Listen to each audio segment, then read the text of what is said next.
በጣም ነው የምወደው፣ በጣም ነው የማፈቅረው። ገባ ልብ ግዛ። አሁንም ተስፋ አለኝ።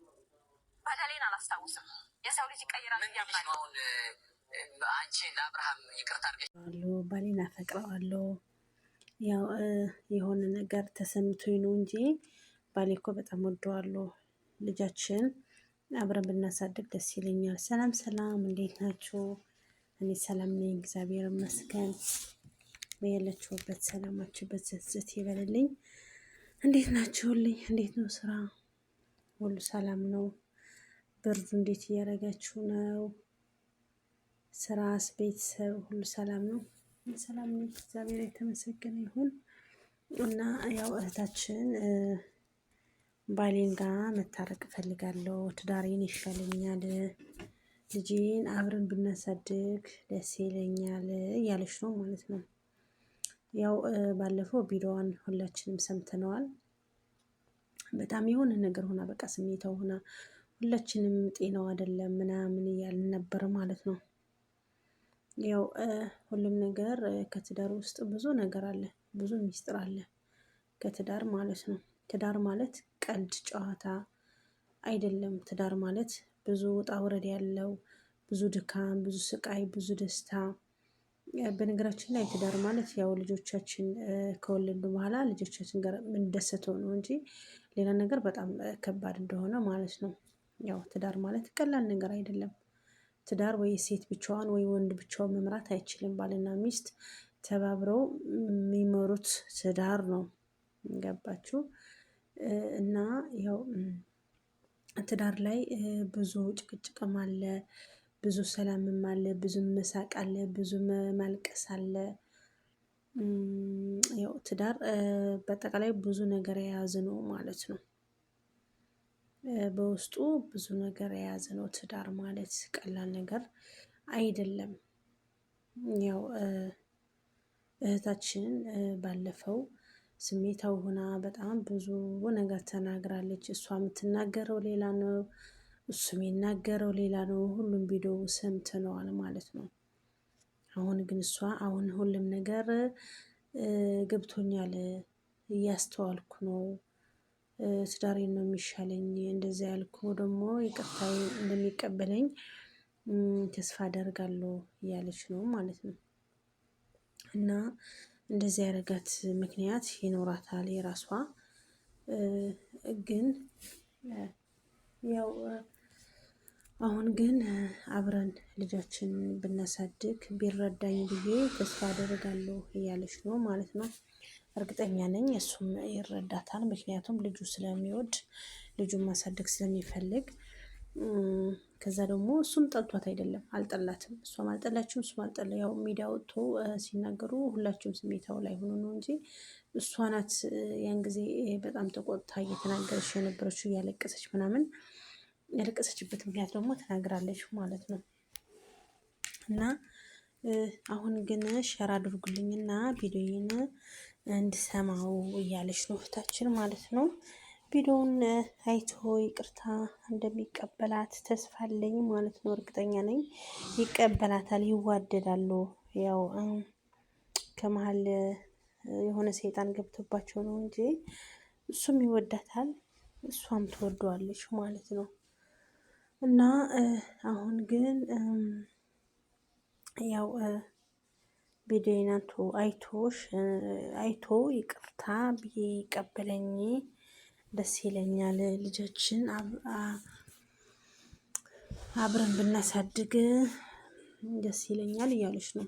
ከዛ ደግሞ በኮሜንት ብዙ ነገር የምትናገሩ ሴቶች ጥንቃቄ አድርጉ፣ ትክክል አይደላችሁም። ነገ አሁን ብትወስዱትም ነገ ሊመለስ ስለሚችል ይህንን ነገር ብታስቡበት ብላለች ማለት ነው።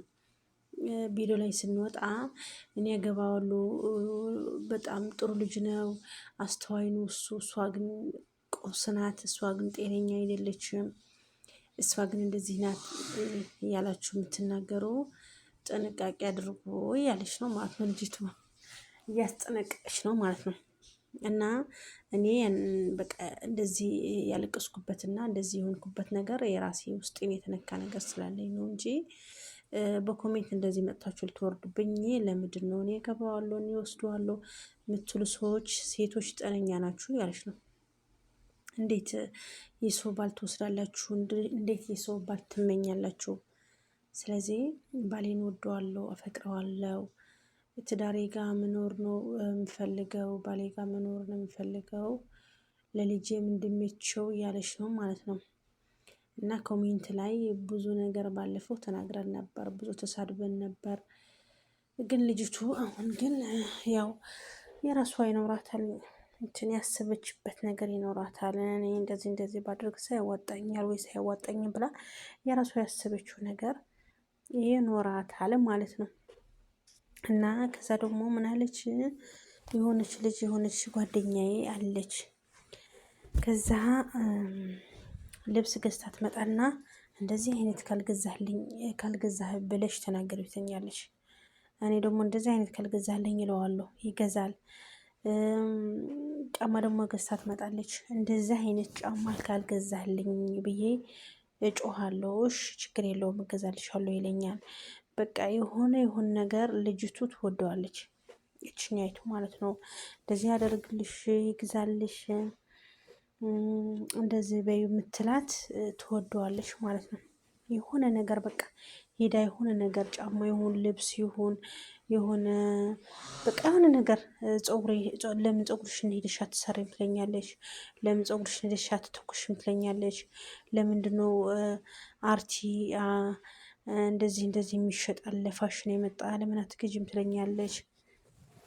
እኔ ደግሞ የእሷን እየሰማሁ መጥቼ ለባሌ እንደዚህ አድርግልኝ፣ እንደዚህ ይግዛልኝ፣ ለምንድን ነው እንደዚህ ማትገዛልኝ ብዬ ረብሸዋለሁ። እሱ ደግሞ ትዳር እኮ የሁለታችን ነው የብቻ አይደለም፣ እኔ ብቻ እንዴት እችለዋለሁ? አስቤዛ አለ፣ ኪራይ ቤት አለ፣ እንሸምታለን፣ ቀለብ አለ። ስለዚህ ለምንድን ነው ሁሉ ነገር ማታስቢበት? እኔ ብቻዬ ነው እንዴ እንደዚህ ማስበው ይለኛል።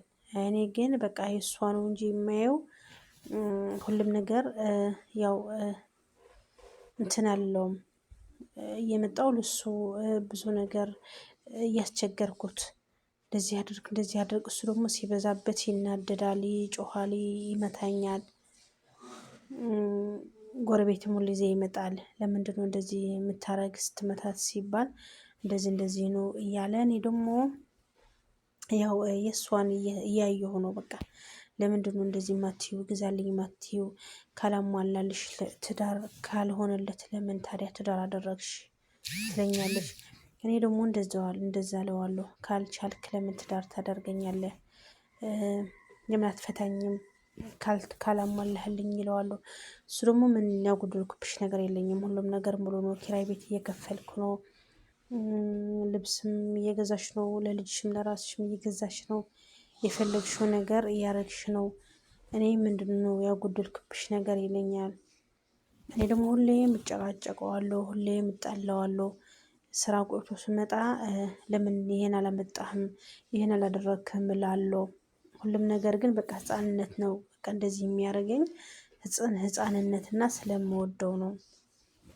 ከዛ ደግሞ የሰው ወሬ መስማት የጓደኛዬ እየሰማው እንደዚህ እሷ የምትወደው እንደሆነ አሁን ያወቅኩት፣ መጀመሪያ አላቅም ነበር፣ አሁን ያወቅኩት። ከዛ እኔ እሷን እያየሁ እንደዚህ ለምን አታደርግልኝም፣ እንደዚህ ለምን አትገዛልኝም ብዬ ሁሌም ጨቀጭቀዋለሁ፣ ሁሌም እጣላዋለሁ።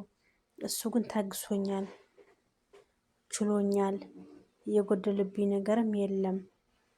ግን በቃ የሆነ ነገር ሆኛለሁ ብዬ አስባለሁ እኔ ራሴ ለዚህም ሆኖ ብላለች ማለት ነው። ስለዚህ ከትዳራችን ውስጥ የማንም መስማትም የለብንም፣ የማንም ማየትም የለብንም። ምክንያቱም እንደ ቤት ነው እንጂ አይሆንም እንደ ጎረቤት ብለዋል። እንደ ጎረቤት አይሆንም፣ እንደ የራስ ቤት ነው እንጂ። ስለዚህ ባልሽ ምንድን እንደሆነ ስራውን ደሞዙ ስንት እንደሆነ ስንት ነው ገቢ እንዳለው አይተሽ ነው እንጂ ይሄንን እገዛለሁ ይሄንን አደርጋለሁ ማድረግ ማለት የምንችለው። ዝም ብለን ይሄንን አደርጋለሁ ይሄንን እገዛለሁ ብለን ብናረግ ይሄንን ጥሩ ትክክል አይደለም ማለት ነው። ለትዳራችንም አደጋ ነው ማለት ነው። የሰው አይተን እንደዚህ ካልገዛልኝ ካላደረክልኝ የምንል ከሆነ ያው ከትዳራችን አደጋለሁ ማለት ነው። ስለዚህ የሰው ወሬ መስማት የለብንም ማለት ነው የራሳችን እና ውድሽዬ ቪዲዮዬን ሸር ላይ ኮሜንት ያደረጋችሁ አበረታቱኝ። ቤተሰብ ያልሆናችሁ ደግሞ ሰብስክራይብ በማድረግ ቤተሰብ ሁኑ። ባይ ባይ።